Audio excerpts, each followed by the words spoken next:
Hello and welcome to the Fin to the Woods podcast with me, Finian Hackett. I hope you're all doing well. I've got a bit of a cold, I do apologise, so if I'm sounding a bit bunged up, I usually sound quite nasally, but if I'm a bit more bunged up than usual, I do apologise. But this is a special episode of the podcast because in the last week we have lost some incredible theatre performers and just giants of the entertainment industry, and I wanted to do something different and to honour them and their careers. So we will be looking back at the careers of Dame Maggie Smith, Gavin Creel and Ken Page over the next however many minutes, and hopefully it will provide a bit of insight for you as a listener into their careers and what they've done and just how marvellous they all were. Let's start off by talking about the wonderful and legendary actress Dame Maggie Smith, who passed away on September the 27th at the age of 89. She was a giant of the British acting world and one of our kind of most renowned actresses worldwide as well. And she was born on the 28th of December 1934, and she was born in Essex, and her family would move to Oxford when she was about 4 years old, and this is where she grew up. She attended the Oxford High School and then left to study at the Oxford Playhouse. So let's talk about her theatre career first. She's done a lot, so let's focus on one section of her career to start off with. So she started off with her professional credits at the Oxford Playhouse in plays such as Twelfth Night and Cinderella, The School for Scandal, The Magistrate, The Government Inspector, quite classic plays that she did during the 50s. And it was during this time that she was kind of scouted, I guess, and she made her Broadway debut in 1956, which is crazy to me that she was only, 22 when she made her Broadway debut in The New Faces of 56, which was kind of a revue that showcased the new stars of the time who were up and coming, and this was at the Ethel Barrymore Theatre on Broadway. She would make her West End debut in the musical revue called Share My Lettuce, yes, in 1957, which I think is a brilliant name for a show. And in the late 50s and early 60s, she appeared at the Old Vic and other West End venues in plays such as The Double Dealer, As You Like It, Richard II, The Merry Wives of Windsor, The Rehearsal and Rhinoceros. She also appeared in The Private Ear and The Public Eye, which were kind of two plays put together alongside Kenneth Williams in 1962, and this won her first Evening Standard Theatre Award, and as you will hear over the course of her career, she won many more of those. The first major turning point in Maggie's career was in 1963 when she was asked by Laurence Olivier to join the National Theatre and form part of the original company that was the National Theatre, and she appeared in many plays with them across the early to mid-60s in The Recruiting Officer, which was her first thing with the National Theatre. She's played Desdemona in Othello, as well as being in The Master Builder, Hay Fever, Trelawney of the Wells, Miss Julie, Much Ado About Nothing, A Bond Honoured and Black Comedy. So that was when she really kind of started to get a bit of a household name within the theatre industry at the Old Vic, and she was a really key player in those initial years of the National Theatre, which still to this day is very successful and has a multitude of fantastic performers in every single season. In 1969, she made her debut at the Chichester Festival Theatre in The Country Wife, and the following year, in 1970, she would return to the National Theatre twice, once in The Beau Stratagem, and again in Hedda Gabler, when she won another Best Actress Award at the Evening Standard Theatre Awards. She went over to the States to perform in Three Sisters and Design for Living at the Armandston Theatre in Los Angeles before her big theatre hit performance as Amanda in Private Lives in 1972. So this production first ran in the West End, but it was very successful and transferred to Broadway in 1975. And for this, she received her first Tony nomination for Best Actress in a Play, as well as a Drama Desk nomination, and she won the Outer Critics Circle Award for Best Performance. From 1976 to 1980, she went over to Canada and performed many seasons with the Stratford Shakespeare Festival in roles such as Cleopatra in Antony and Cleopatra, Mistress Overdone in Measure for Measure, Titania in A Midsummer Night's Dream, Queen Elizabeth in Richard III, Rosalind in As You Like It, Judith Bliss in Hay Fever, and Lady Macbeth in Macbeth. So she performed many classic roles out in Canada. And the late 70s also saw her appear in Peter Pan, as Peter Pan, at the London Coliseum, and in the play Snap at the Vaudeville in London as well. She would make her Broadway return as Ruth Carson in Night and Day, which was a play which opened on Broadway in 1979, and for this she would be nominated for her second Tony in 1980. She had a thinner stage career in the 80s, mainly due to other work on film and on TV, which we'll get to later, but it was a very successful time in her life. She appeared in Virginia in 1981, which won her another Evening Standard Theatre Award, as well as her first ever Olivier nomination. And you may be thinking, why was she not nominated before? But the Oliviers were only set up in the mid-70s, so lots of her early career work was pre-Olivier Awards, and I'm sure if they did exist then, she would have been nominated for many more than she was. In 1984, she appeared in The Way of the World at Chichester, and then that transferred to London. She won yet another Evening Standard Theatre Award and was nominated for another Olivier. She also appeared in the 80s in Interpreters, The Infernal Machine, and made her National Theatre return and her last appearance at the National in 1986 in Coming Into Land. Her next big theatrical hit was in 1987 when she appeared as Lettice in Lettice and Lovage. So this play centres around a tour guide in a kind of British country estate, and she likes to embellish on what the truth is, and she kind of bumps heads with, is that the right saying? I don't know. Is it kind of loggerheads with another person who works at the house, who is like an official who's very kind of wants to stick to the facts, and they don't get along, and it's a very funny play, and there's a very funny clip of them doing a section of the play at the Tony Awards, and it was a very successful show in the West End and ran for 2 years, and she received a joint Olivier nomination for this and Coming Into Land. Sometimes they used to do that. Patti LuPone had it as well, where they'd kind of had two really good performances in the space of the same year, so they'd nominate both performances as one nomination. It's an odd thing to do, but it happened quite a lot.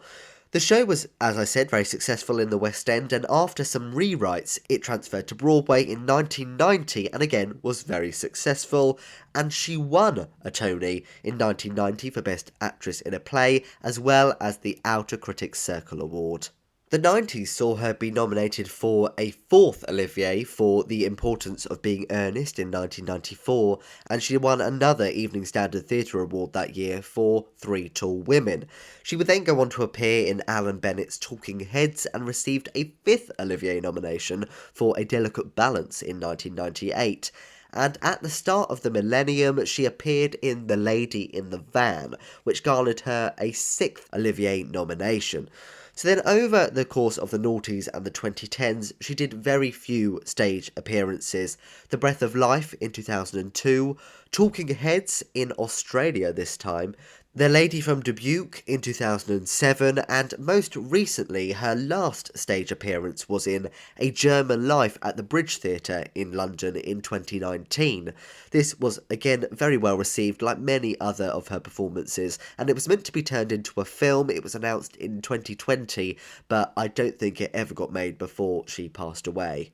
Her stage career was massive, but that is not the thing that she is most well known for in the general public's eye. Her film career was also astonishing, and she had such success on screen.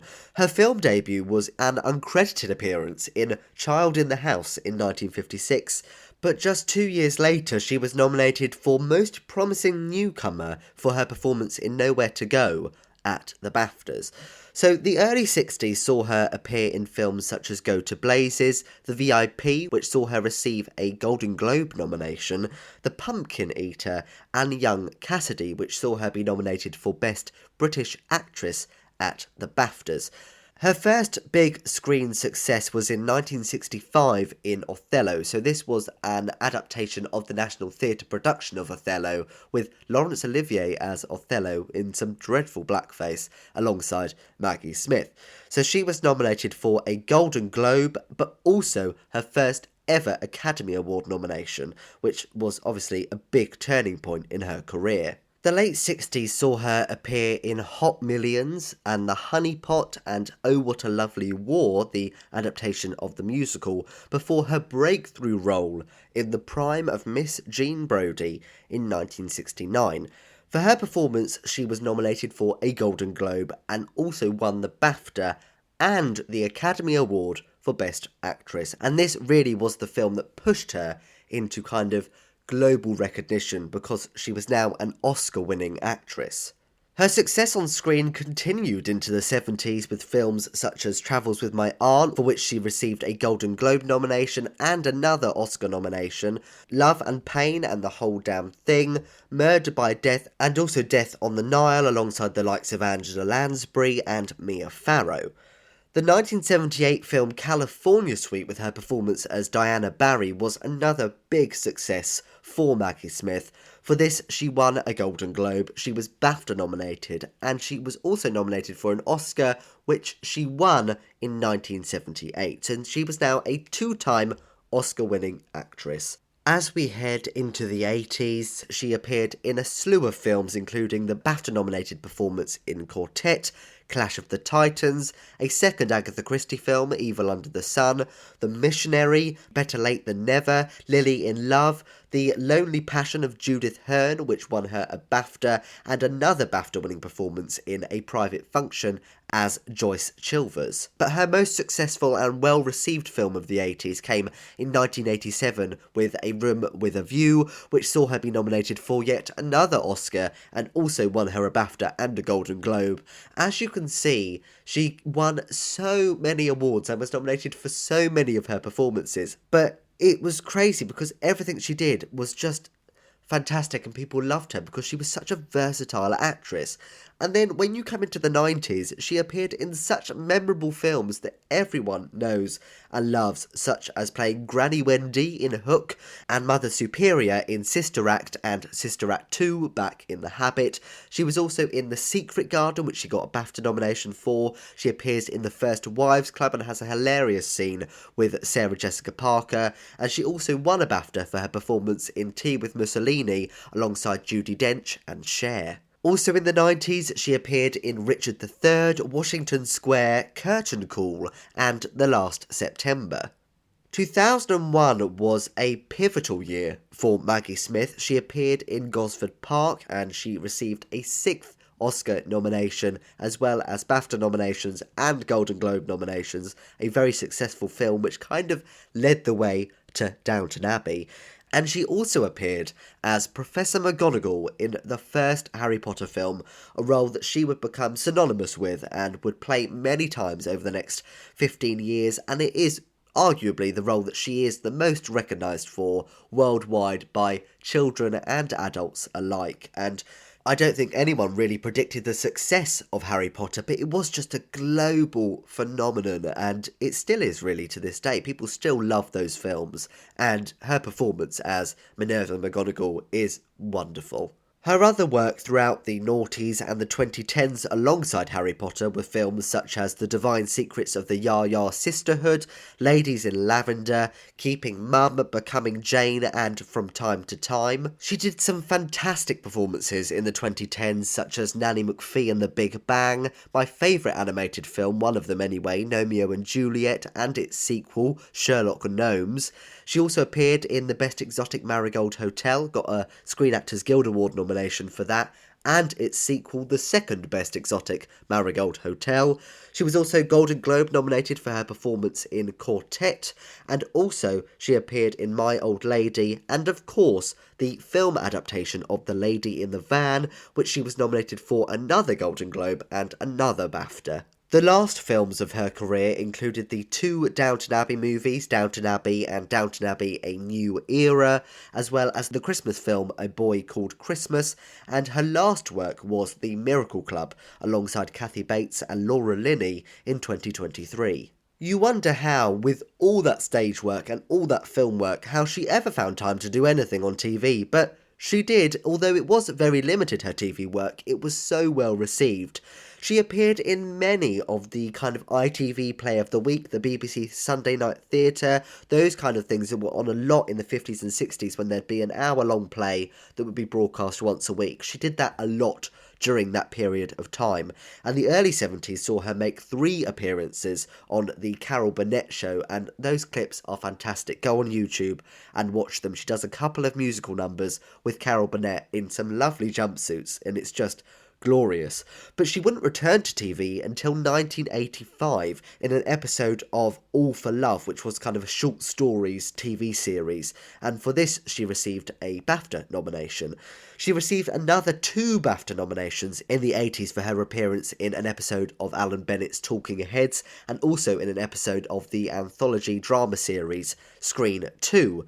Her appearance in 1993's made-for-TV movie Suddenly Last Summer saw her receive her first ever Emmy nomination. She appeared in the war film All the King's Men and as Betsy Trotwood in the BBC miniseries of David Copperfield, which saw her receive a BAFTA and Emmy nomination. In 2003, she starred in My House from Umbria, which was a made-for-TV movie for HBO, and for this she was nominated for another Golden Globe and also won her first ever Emmy Award. She was nominated for another BAFTA in 2010 for her performance in Capturing Mary, but it wasn't until she starred as the Dowager Countess Violet Crawley in Downton Abbey from 2010 to 2016 that her TV career really took off. It was by far her most successful role in television and was a hit in both the UK and the US, and is still to this day loved by millions. They have just finished filming a 3rd movie, and it's just been a ridiculous success, and I'm also a very big fan of Downton. She was BAFTA nominated in 2012, and she was also nominated twice at the Golden Globes, winning once in 2012 as well. Actually, the awards were more successful for her in America. She was nominated 5 times for the Screen Actors Guild Award, and she won once in 2013, but she was a 5-time Emmy nominee for the show, and she won 3 Emmys for her performance as the Countess in 2011, 2012, and for the final series in 2016. Her performance in that programme is so bloody witty and clever and just brilliant, and she was such a standout of that programme. And this is a spoiler if you haven't seen the second movie, so skip over about 30 seconds if you don't want to hear. She dies in the second film, and it was so emotional, and it was just the fact that she could go from doing those really funny kind of quips to Penelope Wilton or whoever it was, and then do these really sad scenes when she was in bed and kind of taking her last breath. It was really emotional and a really wonderful performance from her. Alongside all her fantastic credits, she also has a BFI Fellowship, a BAFTA Fellowship, a BAFTA Special Award, a Special Award from the Society of London Theatres, and of course as well, she is also Dame Maggie Smith.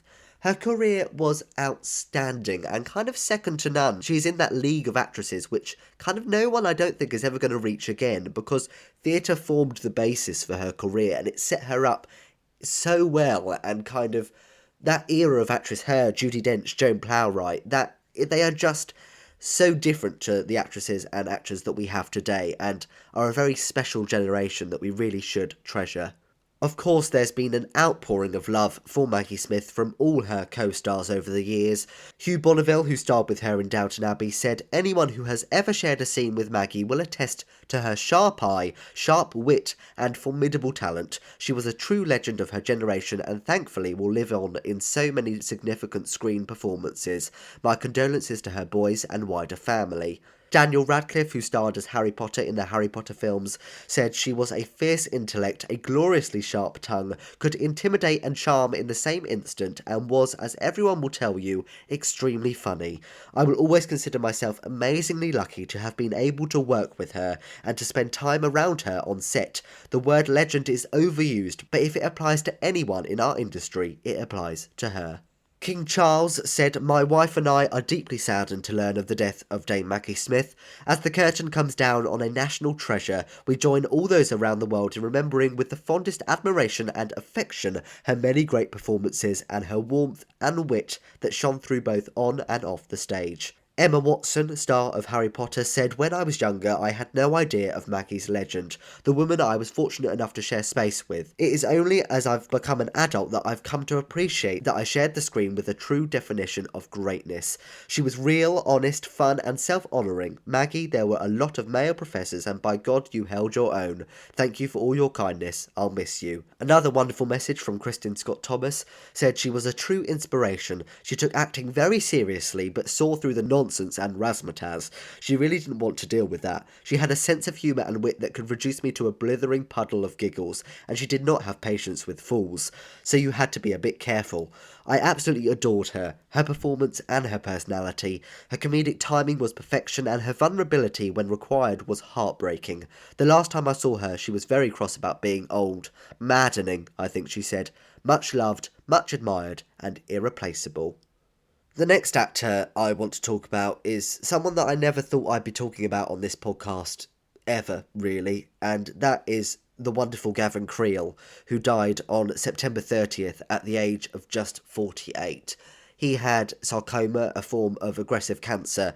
He was diagnosed in July, and he passed away in September.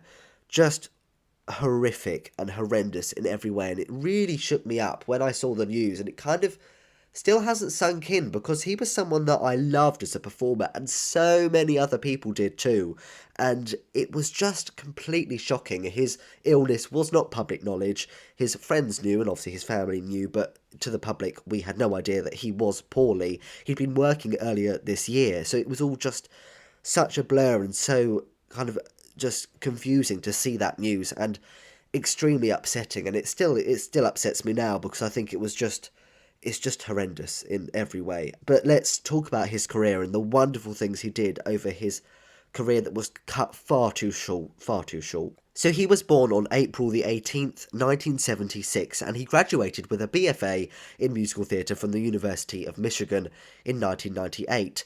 So he began working professionally at the Pittsburgh Civic Light Opera, performing in shows such as Kiss Me Kate and On the Town, but his first big post-university degree work was as Nick Piazza in the 1998 National Tour of Fame, and I've only just found out that he also is featured on the American cast recording of the show, a recording that I've listened to many times over the years, and because on Spotify and stuff it doesn't say who the performers are, after some research for this podcast, I found out that I've been listening to his version of I Want to Make Magic for a long time, and it was just a bit bizarre feeling that I didn't realise that was Gavin Creel. So after his successful performance in Fame, he moved to New York and took part in the original workshops for shows such as Spring Awakening and Wicked, which is amazing. He was Bok in one of the first workshops for Wicked, and he was also a swing in the original off-Broadway production of the musical Bat Boy. But his major stage breakthrough came in 2002 when he took on the role of Jimmy Smith opposite Sutton Foster in the original Broadway company of Thoroughly Modern Millie, and for his Broadway debut he was nominated for a Tony Award for Best Lead Actor in a Musical, and his performance in this and the cast recording were a really kind of integral part of Naughty's musical theatre, and his voice and his performance on that cast recording is stunning. I do think that Gavin Creel had one of the best musical theatre voices around, and I think we are going to miss it so much now. We can no longer hear it in new forms, but luckily he did so many cast recordings we can listen to him as much as we like. After he left Thoroughly Modern Millie, he starred in the premiere of the Sondheim musical Bounce in Chicago, and he also featured on the cast recording for this. Unfortunately, this show never ended up going to Broadway as was initially planned, but I didn't know that he was in that production of Bounce until, again, I did research for this podcast. He did a few workshops and concerts such as Bright Lights Big City, On the Record, Tale of Two Cities, and also as Eric in the workshops for The Little Mermaid, plus he performed in a benefit concert of Hair. He returned to Broadway in 2004 in a supporting role in the revival of La Cage. And then in 2006 he would make his West End debut as a replacement for Bert in the original London production of Mary Poppins at the Prince Edward Theatre. 2 years later, and I found out so much about Gavin Creel, which is really interesting to me, because I thought I knew a lot about him, but I found out so much more. He was set to lead the first ever Broadway revival of Godspell in 2008 as Jesus at the Ethel Barrymore. They'd announced an opening date, it was all set to go ahead, they'd announced all the supporting cast, but the production lost a major investor at the last minute, so it was pulled. And I had no idea that that revival was going to happen. We eventually got a Godspell revival about 4 years later, but it could have happened in 2008. After his performance in the benefit production of Hair, he would end up leading a major revival of the show on Broadway in 2009 at the Al Hirschfeld Theatre, and then this production would transfer to London in 2010 to the Gielgud Theatre, and once again he was nominated for a Tony Award for Best Lead Actor in a Musical. Then, from 2012 to 2016, he played the role of Elder Price in the Book of Mormon in various places all across the world. He first led the US National Tour, the first US National Tour in 2012, before heading to the West End, where he originated the role of Elder Price, and he won an Olivier Award for this and a What's on Stage Award. He would then return to the US Tour in Toronto in 2014, before returning to the show in 2015, but this time on Broadway, where he played the role for a year. Following leaving Book of Mormon in 2016, he took on the role of Stephen Kodai in a major revival of She Loves Me alongside Laura Benanti and Jane Krakowski, and this was the first show ever to be live streamed on Broadway, and the recording is now part of the PBS Great Performances collection and is also available to watch everywhere online. His performance is hilarious, and his number Ilona with Jane Krakowski is one of my favourite musical theatre performances ever. It's just so much fun, and that production is glorious. He appeared in another very successful revival in 2018 when he took on the role of Cornelius Hackle in Hello Dolly alongside Bette Midler, and this was Gavin's most successful part awards-wise. It won him the Tony, the Drama Desk and the Outer Critics Circle Award for Best Featured Actor in a Musical, and I was lucky enough to see him towards the end of the run when he returned for kind of a second stint, and I am just so glad that I got to see him on stage alongside another favourite of mine, Charlie Stemp, and it was just glorious being able to see his masterful musical theatre skills in person, and he was just so warm in that part, and you just loved him as Cornelius, and that is what you want for Cornelius. You want to support him and be behind him, and you certainly were when the dulcet tones of Gavin Creel were singing Put On Your Sunday Clothes and It Only Takes a Moment. He would then go on to appear in Waitress as a replacement in 2019 on Broadway, and then he was going to do it in London. Well, he did come and do it in London, but the run was cut short due to the pandemic. So then his next major theatre role was as the Wolf and Cinderella's Prince in the Encore's production of Into the Woods, which would then end up transferring to Broadway. For the majority of the run, he was involved. They had lots of cast changes, but for the majority of it, he stayed with it. And then he also played the part again on the 2023 national tour alongside Stephanie J. Block. His last major work was a self-written musical entitled Walk On Through, Confessions of a Museum Novice. The show was commissioned by the Met to create this musical about the institution, and it was developed at the National Music Theatre Conference in 2022 and kind of had a few concert productions, but made its full world premiere towards the end of 2023 at the Off-Broadway MCC Theatre. And it was extremely well received, and it ran until early 2024, earlier this year, and I imagine it was probably going to have a further life with Gavin Creel, and I really do hope that someone, I don't know who, maybe Jonathan Groff or someone like that, is able to take on that work and give it further life and kind of showcase all the hard work that Gavin Creel put into that show over many, many years. Aside from his stage career, he had only a few TV credits. He starred in the TV movies Eloise at the Plaza and its sequel Eloise at Christmas Time, and also featured as a voice actor in Tangled the series, and also appeared in a couple of episodes of American Horror Stories. But his main success outside of theatre was his charity work. He was a huge gay rights activist, and he was the founder of Broadway Impact, which was an LGBT activist group during the fight for marriage equality, and is still kind of fighting for marriage equality across America and the world. He was also a huge supporter of Broadway Cares Equity Fights AIDS, and appeared many times in their miscast charity concerts and many other of their events over the years, and would regularly be seen shaking that red bucket at the doors of the theatre post-performance.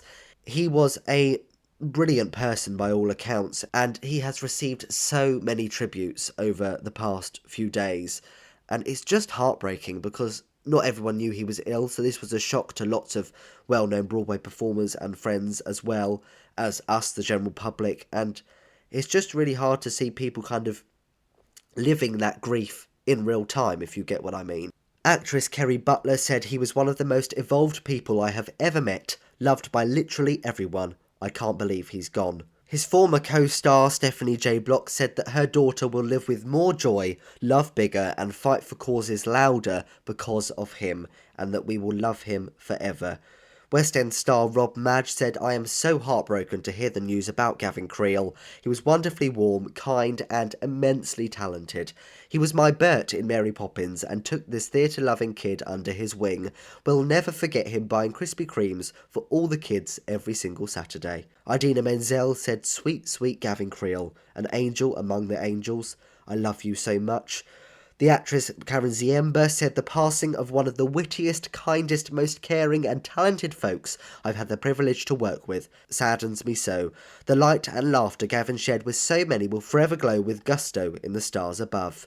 Recent Tony nominee Lindsay Mendez said, my super friend Gavin, you were absolutely one of a kind. The biggest heart, the most gorgeous spirit, and that voice, absolutely earth-shattering. Lifelong friend Andrew Rannell said, I fell in love with Gavin Creel in 1998 the moment I met him. I was certainly not alone in my instant affection for him. Everyone fell in love with Gavin. Our friendship grew and changed and was challenged and became stronger over the decades. We were living big, exciting lives at times, but the moment we were happiest, the moments we were most ourselves, were the quiet ones. We called each other soulmate, or Soully for short. It was a joke that became a nickname that in some ways became a truth that made us both smile when we said it. My heart feels incredibly empty today. I know I'm not alone in this feeling because again, everyone fell in love with Gavin. Cheryl Lee Ralph, who starred alongside Gavin in Thoroughly Modern Millie, said, my heart is broken hearing the news about Gavin Creel. I'm in shock. Gavin was such a beautiful soul and such a vibrant spirit both on and off stage. I'll always remember our time together when he played my son in Thoroughly Modern Millie, where we shared so many laughs, so many moments. Lin-Manuel Miranda said Gavin Creel was our first king when all we had was 11 songs and he wrapped the audience around his finger with nothing but a Burger King crown and his mind-blowing charisma and talent. He is so loved and it is unimaginable that he's no longer with us. His She Loves Me co-star Laura Benanti said, anyone who has ever met Gavin remembers a moment or many when he made them feel seen and special. A moment or many when they basked in his reflected glow. A moment or many when that glow made its way into their hearts and remained there forever. Gavin was the brightest light in any room. Long may he shine. Audra McDonald said he was love and light incarnate. Fly, sweet Gavin, fly. And his Hello Dolly co-star Charlie Stemp said, goodbye, beautiful friend. I'm so sad that you've left us, but I'm so grateful for all you've given me. It really was a joy to watch you shine. And in quotation marks, isn't the world full of wonderful things? But the one that stuck with me the most is the text that Gavin Creel sent Benj Pasek. It was the last text that Gavin sent him, and it read, if you are alive, live. And I think as a quote, that is something we should take into our day-to-day lives and remember that life is short. We don't know what's around the corner. We don't know who we're going to lose.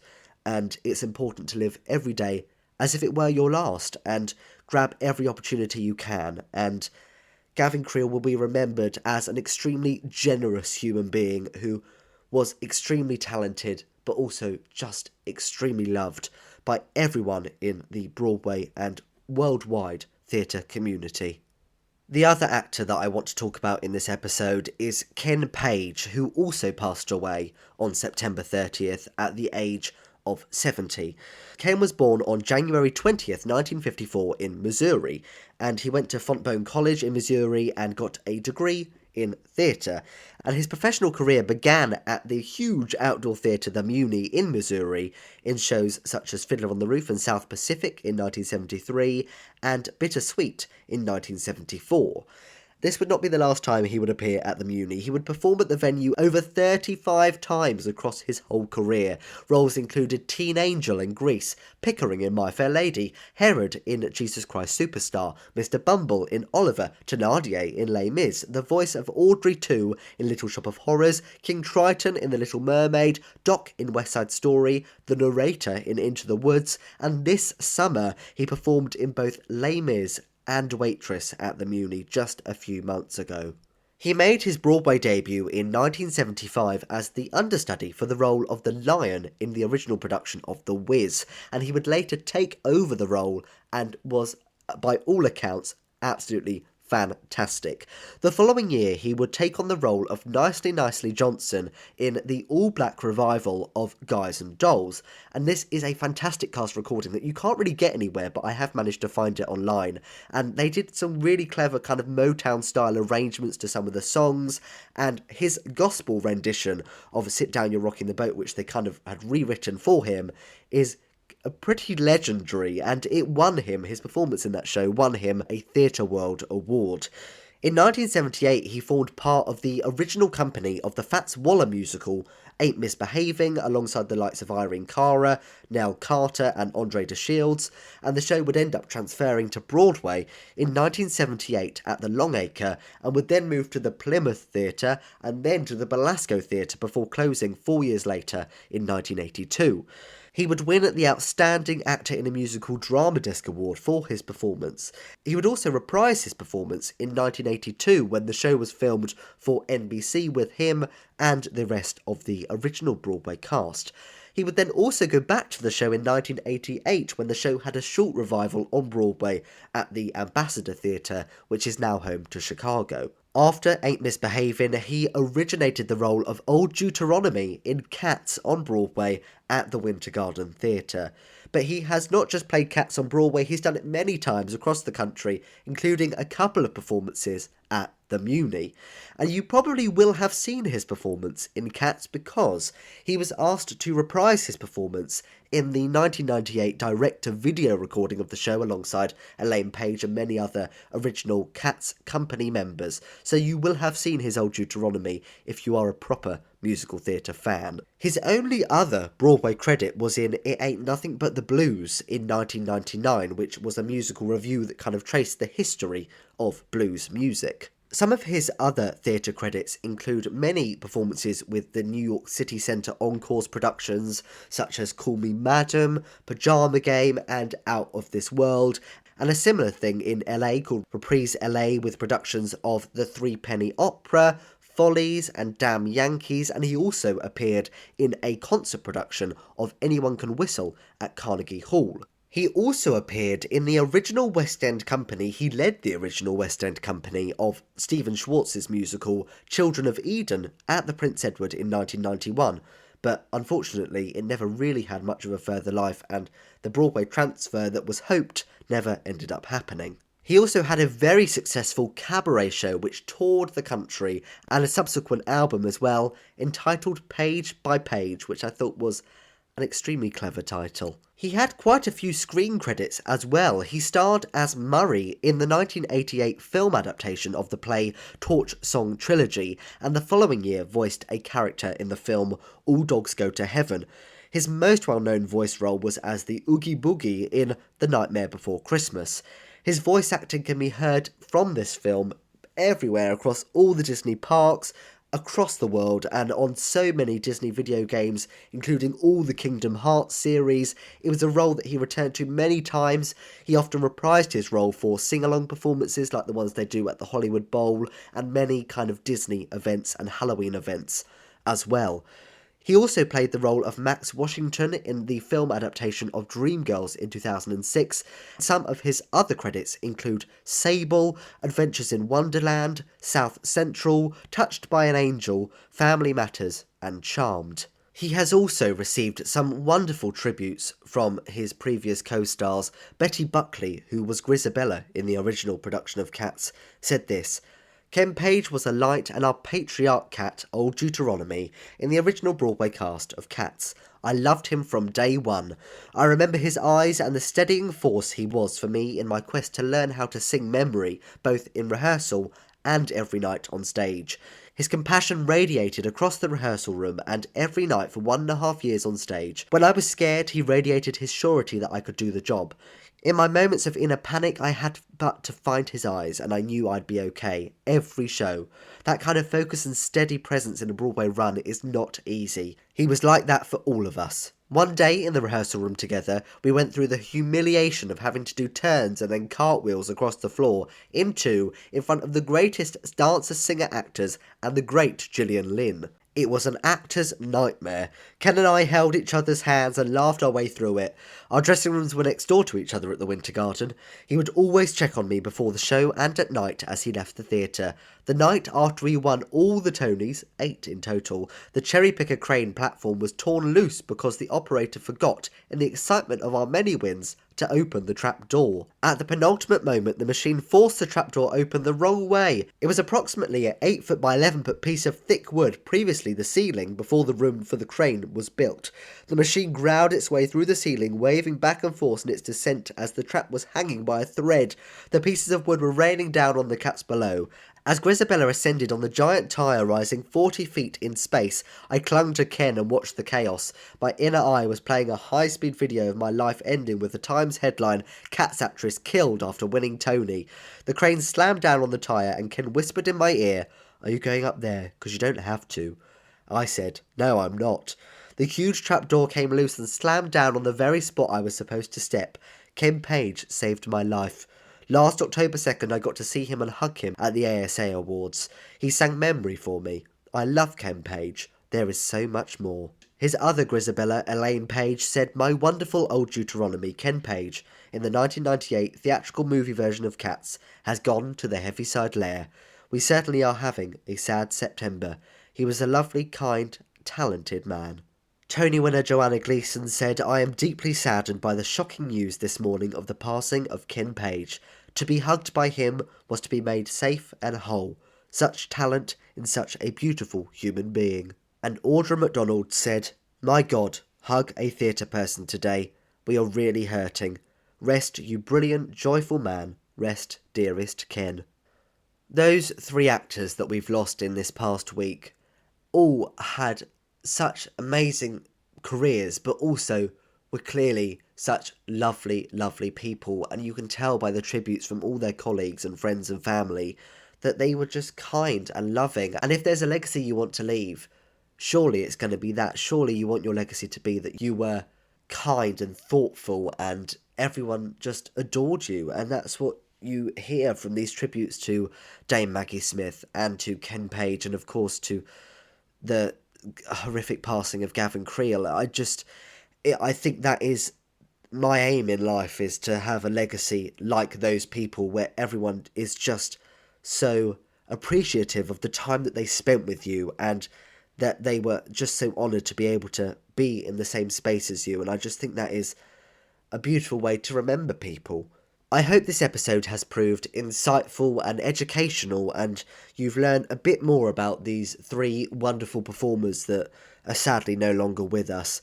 Go and watch their films, go and watch clips of them in their shows, go and listen to those cast recordings, because their performances are forever going to be remembered by so many people, and we must continue to spread their wonderful work everywhere we can. And I send my love to everyone who has been affected by their passings this last week.